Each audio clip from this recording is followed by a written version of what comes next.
Eh bien, bonjour à tous et bienvenue sur ce petit dictatiel concernant la mise à jour de Creative Cloud et le nouveau Lightroom CC 2015 et Photoshop 2015. Je vais vous dire le bonjour avec ma jolie face de gorille ici présentement que j'ai pris en passant aux zoo de Granby il y a environ un mois.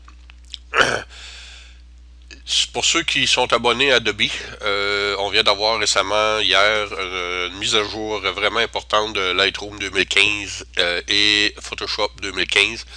Et je puis vous dire en partant que ceux qui ont Lightroom 6, certaines nouveautés de Lightroom 2015 CC ne s'appliquent pas sur Lightroom 6. Donc on se rend compte que tranquillement, pas vite, Adobe, je pense, va laisser tomber un peu les logiciels vendus séparément et qu'on va devoir tous passer par un abonnement mensuel comme c'est le cas avec Creative Cloud. Donc pour ceux, si vous ne l'avez pas encore fait encore, ouvrez ici votre Creative Cloud en bas.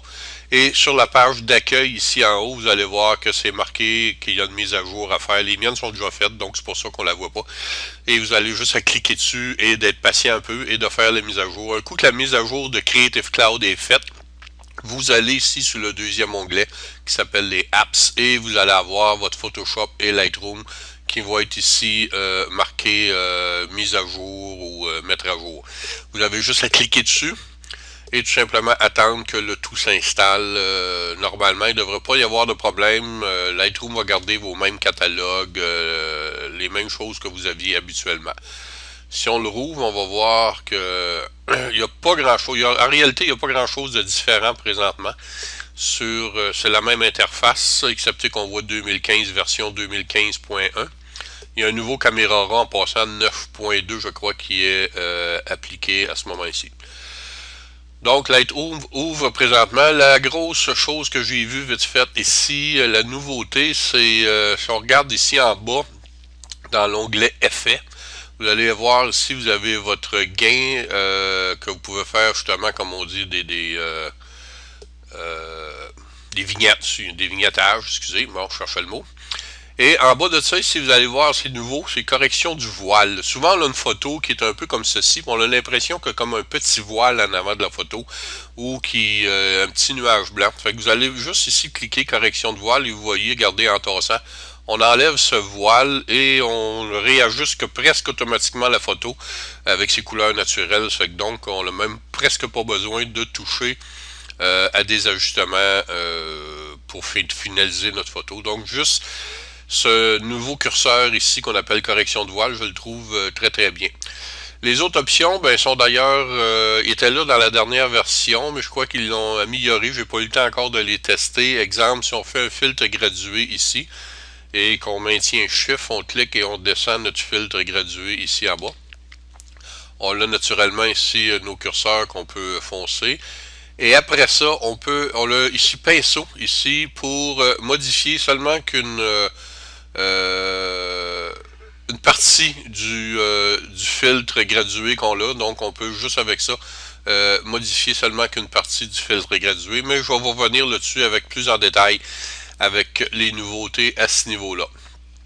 La deuxième chose aussi qui a été mise à jour, on va aller voir, c'est Adobe Photoshop qui devient qu'une nouvelle version. Vous voyez, le dessin ici a changé. Même chose, version 2015. Lui, ce que j'ai cru comprendre à date présentement, c'est que la plupart des changements se font au niveau du dessin artistique. Ceux qui font du dessin et du 3D, beaucoup de changements à leur niveau. Et je crois qu'il y en a une ou deux au niveau pour les photographes.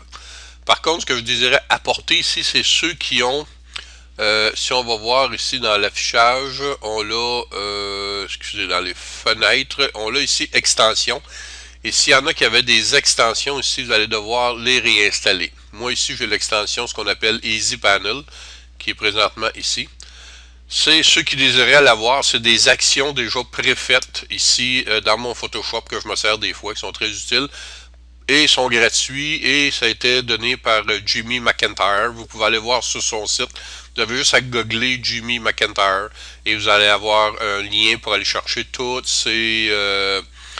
ces actions-là ici qui sont présentement là. Donc, on peut faire le luminosité masque. Plusieurs en ont entendu parler dernièrement. C'est une nouvelle manière de travailler un petit peu les photos. La plupart sont là-dessus à cette heure. Ça va bien avec ça. C'est un clic et tout se fait presque automatiquement. Donc, ça pourrait intéresser. Mais ceux qui veulent installer les panneaux, n'oubliez pas qu'en allant dans votre Creative Cloud, parce que les panneaux habituellement étaient installés avec l'extension Manager CC. Donc, vous allez devoir ici installer aussi l'extension, mettre à jour l'extension Manager CC pour pouvoir ensuite aller installer les extensions aussi. L'Adobe Extension Manager, quand vous allez l'ouvrir, installez Photoshop avant, mise à jour avant, et vous allez avoir Photoshop CC 2015.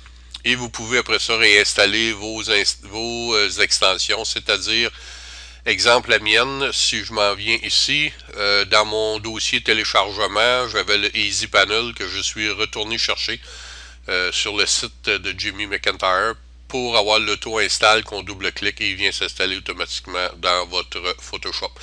Mais apparemment que certaines personnes ont de la misère et ne voient pas ici le nouveau Photoshop 2015. Moi, je n'ai pas eu de problème, il était là.